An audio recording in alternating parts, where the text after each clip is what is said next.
Masechet Sanhedrin Daf Lamed, on commence votre Hashem Daf Lamed Dalet Amud Bet à 3 lignes d'en bas. Dîner Nefashot Danin Bayam Bechoulé. On a vu que des dîners Nefashot on juge le jour. On juge le jour et on tranche aussi le jour. Maintenant les milliers dont on apprend ça. Amar Rav Shimi Bar Chia Amar Ikra, la Torah a dit Ve'okar otam Lashem Neged Hashemesh. Pends-les en face du soleil. Pends-les devant le soleil. Il s'agit là-bas de la Avodah Zara. Ils ont fait Avodah Zara, il faut les pendre, il faut les tuer, les pendre au soleil. Donc le jour.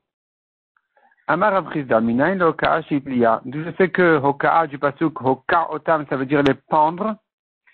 Dirtiv, Ve'oka'anum Lashem Begiv'at Shaul Bechir Hashem. Il est écrit là-bas concernant les Gvonim qui ont demandé une vengeance sur Shaoul, qui a tué les Kohanim de la ville de Nov, en disant ils se rebellaient contre lui puisqu'ils ont donné du pain à David. Il a tué donc les Kohanim de la ville de Nov, et les Givonim qui travaillaient là-bas, qui puisaient de l'eau, qui leur apportaient de l'eau, c'était leur parnassa, ont perdu donc leur parnassa. Ils ont donc exigé une vengeance. La vengeance qu'ils ont exigée de David, la vengeance qu'ils ont demandé à David de faire sur Shaoul, c'est de tuer 7 de ses descendants. Et c'est écrit là-bas qu'effectivement David leur a donné 7 descendants de Shaoul. Ils ont dit, Ve'oka'anum Lashem, on va les pendre de Givat Shaoul. Donc sur la colline de Shaoul. Uktiv, il est écri là-bas, d'où je sais que Ve'oka'anum ça veut dire pendre, parce qu'il est écrit là-bas, Batikach Ritzpa Vataya et Asak, Vatateu el Atzor Betrilat Katsir. Ritzpa Vataya qui a surveillé les morts, elle s'est placée là-bas, elle s'est installée là-bas pour surveiller qu'ils ne soient pas mangés par les oiseaux. Et donc, c'est écrit là-bas dans le pasuk, tu vois de là, du fait que dans le pasuk, c'est écrit que Ritzpa Bataya, elle s'est installée là-bas, donc Batateo, elle a pris un sac, elle s'est mise là-bas à côté du rocher au printemps. Tu comprends de là qu'ils étaient pendus parce qu'il fallait les surveiller dehors. Ils n'étaient pas enterrés, ils n'étaient pas tués, ils étaient pendus. Et donc, on comprend que Vehoka Anum, comme Vehoka, c'est une question de pendre. Donc, il est écrit encore en pasuk, Vayomer Hashem el Moshe, Kach et kol rashi ha'am. Hashem a dit à Moshe, prends toutes les têtes du peuple. Tous les gens importants du peuple. Demande la Gemara, Ima'am chatou, Rasham chatou. C'est-à-dire, le pasteur qui dit, prends les têtes du peuple, les gens importants du peuple, et pends-les. Qu'est-ce que ça veut dire les pendre? Qu'est-ce qu'ils ont fait les rabbinim? Pourquoi il faut les pendre? De quoi il s'agit? Amarabida Amarav, Amar la Kadash Baruch Hu le Moshe. C'est pas ça ce que le pasteur qui veut dire. Le pasteur qui veut dire, appelle les juges et pends-les, c'est-à-dire pends les Réchaïm, en les jugeant devant ces juges. Donc, Akadosh Baruch Hu a dit à Moshe, Chalek lahem bate dinim. Va multiplier les bate dinim, va installer tous les dayanim au maximum possible pour juger les Réchaïm. Maïtama, pourquoi il en faut tellement? Il est mamishum shen danin shnaim biyom echad. Si c'est parce qu'on ne peut pas juger 2 Réchaïm en un jour, le jour même, de Amar Avrizda, le Shano la Bishte Mitot, c'est que s'ils sont Chayam Mita pour 2 avérotes différentes, on ne peut pas juger les deux parce que on sera moins, le Bedin sera moins concentré sur le deuxième din. Ça risque de se confondre un peu avec le premier. Le raisonnement, il ne sera pas aussi frais. Aval de Mita Achat et Danin, mais si les 2 Réchaïm ont fait la même avéra, on peut les juger un derrière l'autre. Donc pourquoi tellement de Baté Dinim? Pourquoi appeler tous les Dayanim? Elle a que des Shashuv Haronaf mi Israël. C'est pour apaiser la colère d'Hachem de sur Israël. Rashi dit que quand on fait participer un maximum possible de vengeance sur la Avodah Zara, un maximum possible de personnes qui cherchent à punir les Réchaïm, Akadosh Baruch Hu, quand il voit ça, alors ça apaise sa colère.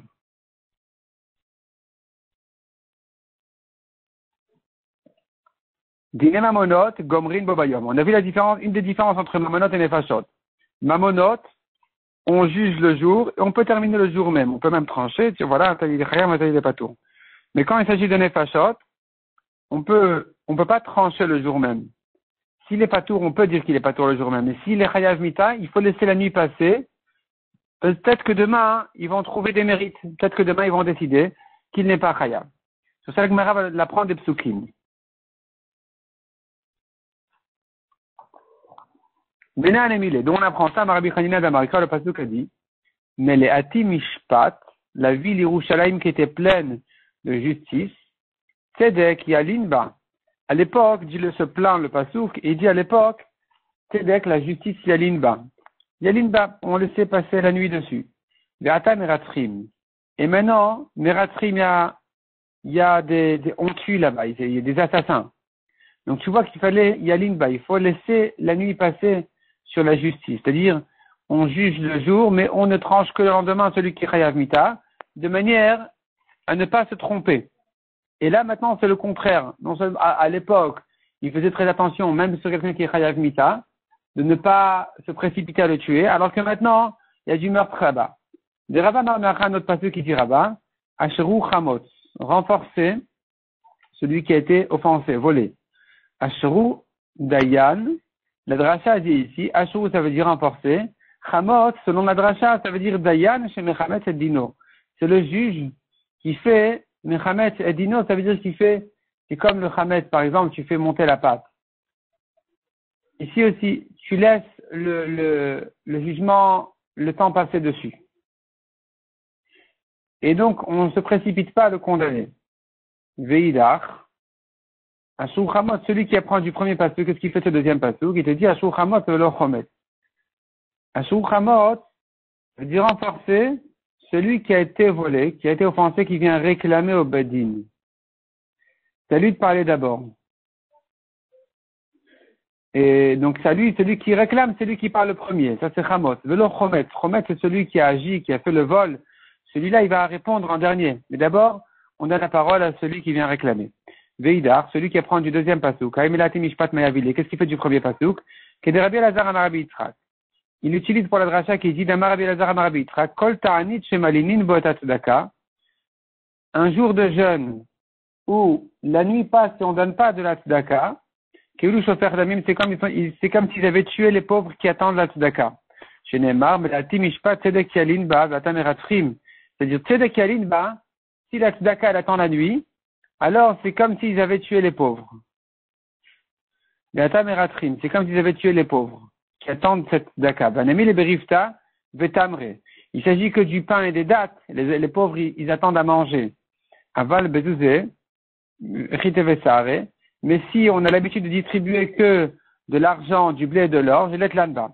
Ça s'appelle pas tuer les pauvres de leur donner le lendemain parce que de toute façon, ils s'attendent pas à manger de la tzedaka. La tzedaka ne distribue pas à manger, il distribue que du blé, de l'or, de l'argent. Donc s'ils ont entendu le lendemain, c'est pas grave. Mais si on a l'habitude de distribuer du pain, des dattes et que les pauvres ne l'ont pas reçu, là, c'est pas bien. Là, c'est dangereux. Ça s'appelle qu'on les a tués. Et si on a vu dans la Mishnah, donc on ne juge pas des dîners nefashot un vendredi, un Erev Shabbat, un Erev Yom Tov. Maïtama, pourquoi? Mishum de l'Efshar, car il n'y a pas moyen de juger comme ça. Pourquoi? Comment veux-tu faire?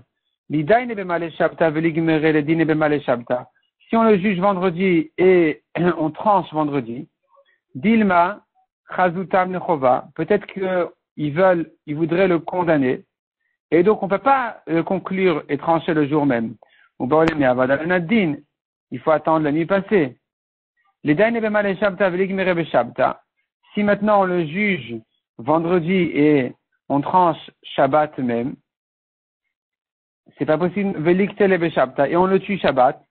On n'a pas le droit de le tuer Shabbat.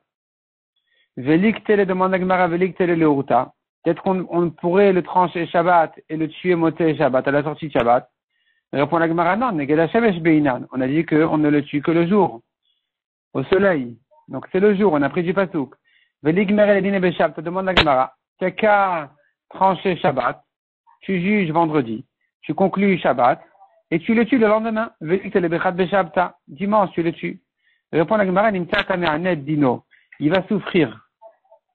Il va souffrir de savoir qu'on va demain le tuer et que et que d'ici demain, finalement, il attend sa mort. Il vaut mieux le tuer tout de suite que de le faire souffrir jusqu'à demain, le temps de le tuer. Demande à Gemara,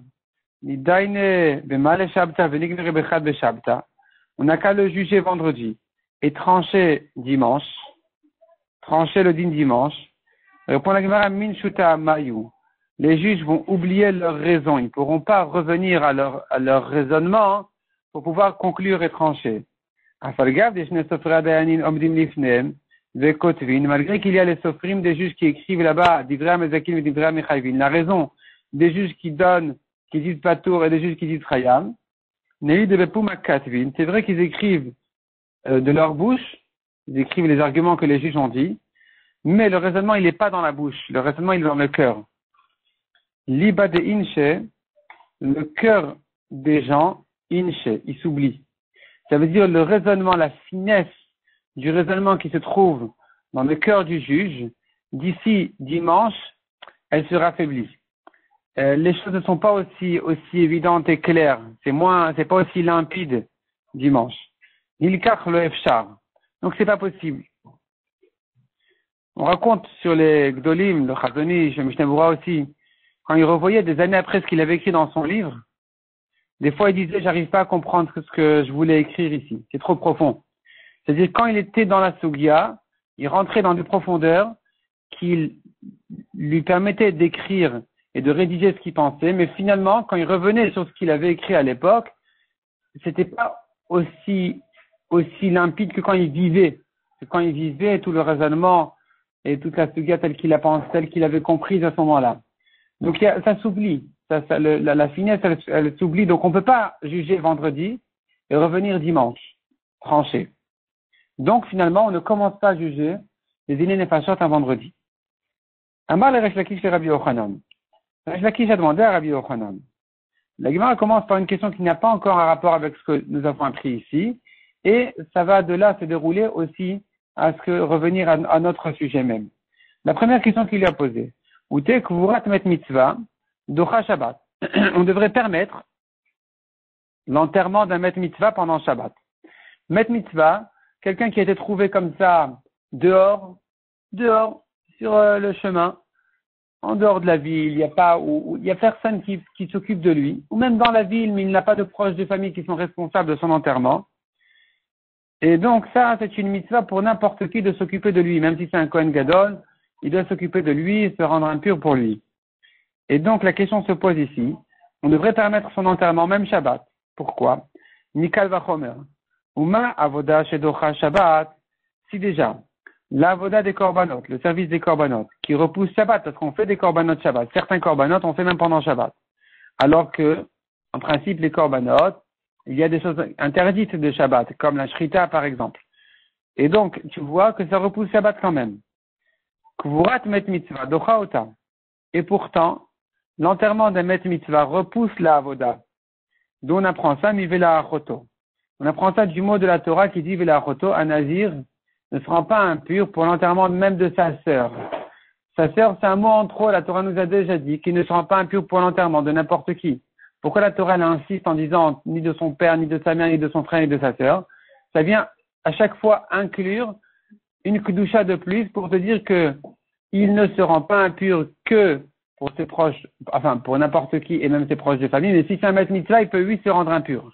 Et quand la Torah elle te donne plusieurs exemples qui sont de trop, chaque mot, chaque exemple, le père et la mère, le frère, la sœur, c'est pour te dire, même s'il a une kedusha de plus, il est non seulement nazir, mais il est aussi Kohen, non seulement Kohen, mais même Kohen Gadol, non seulement Kohen Gadol, mais même s'il est en chemin de faire son Korban Pessah, malgré toutes ces raisons-là de kedusha qu'il a, il va se rendre impur pour enterrer le met mitzvah. C'est-à-dire, la Torah te dit, pour sa sœur, il ne se rend pas impur, mais pour un met mitzvah, sous-entendu, oui. Donc, quel détail? Pourquoi la Torah insiste seulement en disant, le nazir ne se rend pas tamé pour son père, pour sa mère, son frère et sa sœur?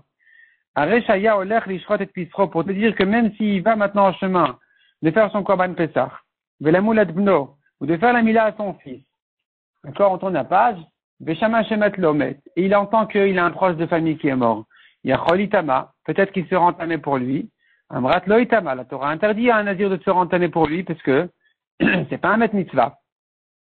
Peut-être que de même qu'il ne sera pas tamé pour sa sœur qui a quelqu'un qui s'occupe d'elle.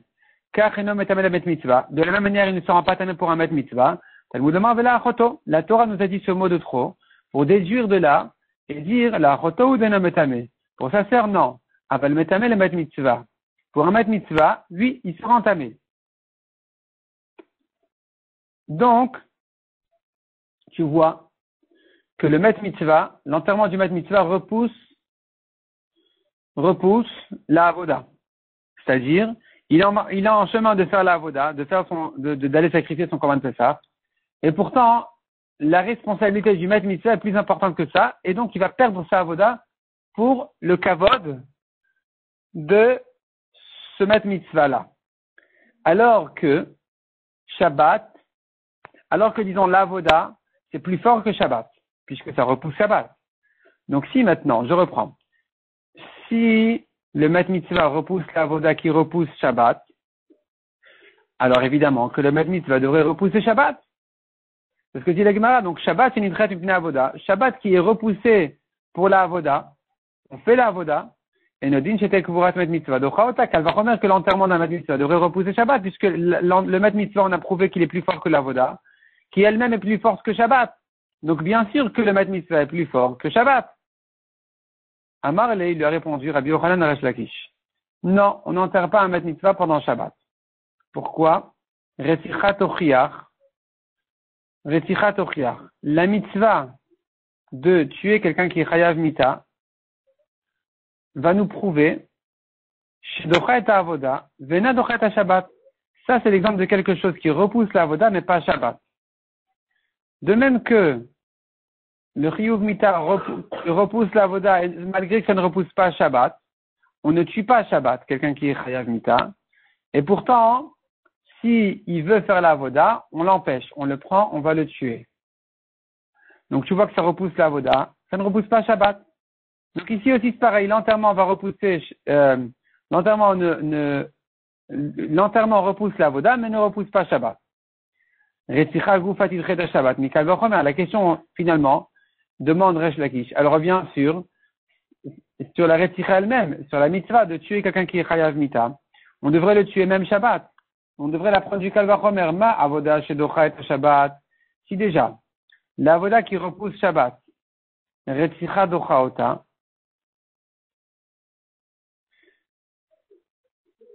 tuer le rachat, ça repousse la avoda qui repousse Shabbat. Chez Neymar, comme dit le pasuk de Meim, d'à côté du misbeach, de mon misbeach, tu le prendras pour le tuer s'il est chayav mita. Donc finalement, la mitzvah de le tuer, elle repousse la avoda, qui elle-même repousse Shabbat. Alors Shabbat, c'est une traite une avoda. Shabbat qui est repoussé pour la avoda. Et Nodin chez Reticha Docha, qu'elle va remettre que la Reticha devrait repousser. Donc on devrait le tuer Shabbat, puisque on repousse même la avoda pour le tuer. Qu'elle va remettre qu'on devrait repousser Shabbat, puisque la avoda est plus forte que Shabbat, comme on a dit. Amar Rava, il répond Rava, non, ça non. On ne tue pas un rachat pendant Shabbat. Kvar Paskat Anad Rabbi Shmuel. Rabbi Shmuel, il a déjà tranché dans sa braïta. Il a déjà pris la dracha, comme quoi on ne repousse pas Shabbat pour tuer un rachat. Il est Anad Rabbi Shmuel. Il apprend du pasuk Rabbi Shmuel, Lotevaru Esh. La Torah a dit, n'allumez pas un feu pendant Shabbat. Matalmudoma, pourquoi ce pasuk? Demande à Gemara, Matalmudoma. La Gemara interrompt la question. Elle dit, tu demandes pourquoi ce pasuk? On en a bien besoin. Il est Rabbi aussi. Il est Lav Yatat. Il est Rabbi Nathan. Nechalek Yatat. C'est une marloquette Rabbi aussi, Rabbi Nathan. Pourquoi on a besoin de ce pasuk? Est-ce qu'on en a besoin pour le Lav ou bien pour partager? C'est-à-dire, la Gemara s'explique. Kedetania. Avara, les Lav Yatat, il est Rabbi aussi. Selon Rabbi aussi, on a besoin de cette interdiction de ce pasuk-là, les Lav. La question de la Gemara, en fait, elle est comme ça. La Torah nous a déjà dit de manière générale, il est interdit de travailler Shabbat. Pourquoi elle te précise en particulier le détail d'allumer un feu? Il vient Rabbi aussi, il dit la raison, elle est pour te dire que celui qui allume un feu Shabbat, c'est moins grave que les autres melachot. Ici, ce n'est qu'un lave. C'est que comme une mitzvah négative. Il n'y a pas de karet dessus, il n'y a pas de chiyuv mita dessus. Rabbi Nathan Omer le Chalek Yatzat. Rabbi Nathan dit non, c'est pas pour ça que j'ai écrit en détail le feu. C'est pour t'apprendre que de même que quelqu'un qui allumait un feu, il a transgressé Shabbat, il a profané Shabbat rien que pour cette melacha. Ce travail-là en soi est une melacha interdite Shabbat. Apprends de là de la même manière pour toutes les autres melachot de Shabbat, que pour chacune d'entre elles, il est déjà chayav. On n'a pas besoin de faire toutes les 39 en même temps. Même s'il a fait une d'entre elles, il est chayav, de même que s'il allumait un feu, il est chayav, de même pour les autres melachot. En tout cas, ta question qui demande, mais pourquoi est-ce qu'on a besoin de ce pasuk-là? Elle est mal placée. On en a bien besoin.